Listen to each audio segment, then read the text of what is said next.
यो भिडियोमा हामी सिक्छौं कि आवाज होस् या हावा होस् उसलाई चाहिँ कसरी बन्द गर्ने।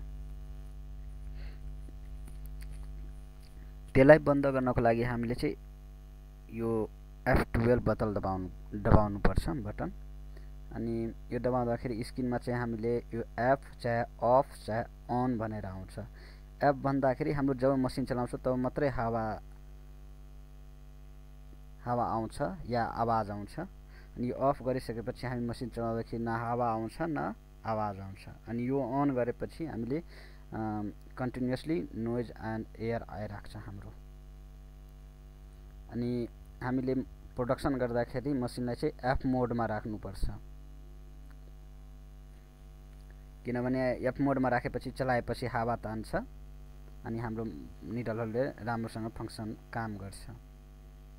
अनि यसको चाहिँ अर्को विशेषता के हो भने यो मसिन स्टार्ट भएपछि मात्रै आफै हावा आउन थाल्छ। अनि मसिन बन्द भयो भने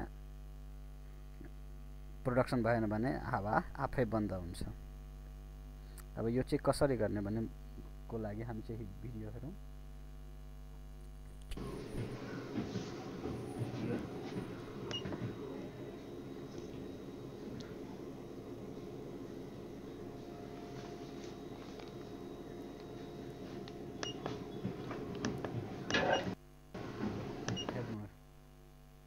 यहाँ यफ छ नि, यफ हाम्रो मसिन चलाउने बेलामा चाहिँ हावा आउँछ अनि प्रोडक्सन नगरेको बेलामा चाहिँ हावा आउँदैन।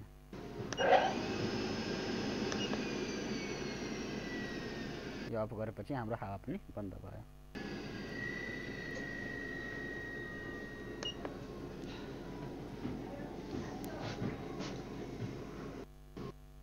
अनि यो भिडियोमा चाहिँ हामीलाई चाहिँ चेन लक पनि कसरी गर्ने भन्ने देखाएको छ, त्यो पनि हामी सिकिहालौँ।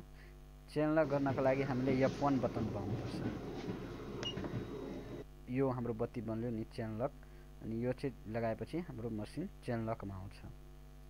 यस्तो गर्दाखेरि के हुन्छ, हाम्रो कमान्डहरू काम गर्दैन तर सिलिन्डर चाहिँ घुम्छ निडलहरू। यो चेन लकमा हामीले मसिन रन गरेपछि यो भिडियोमा त्यो पनि सिकाएको छ। यो F1 दबाएपछि हाम्रो चेन लक हुन्छ। र चेन लक गर्दाखेरि हामीले हावालाई पनि बन्दै गरेर राख्नु राम्रो हुन्छ। त्यही भएर चेन लक गरेपछि हामीले हावा पनि बन्द गरिदिनु पर्छ। अनि सिमिलरली अब चेन लकमा केही 5 मिनट 10 मिनट हामीले मसिनलाई एक्टिभ गर्नको लागि चलाउँछौँ।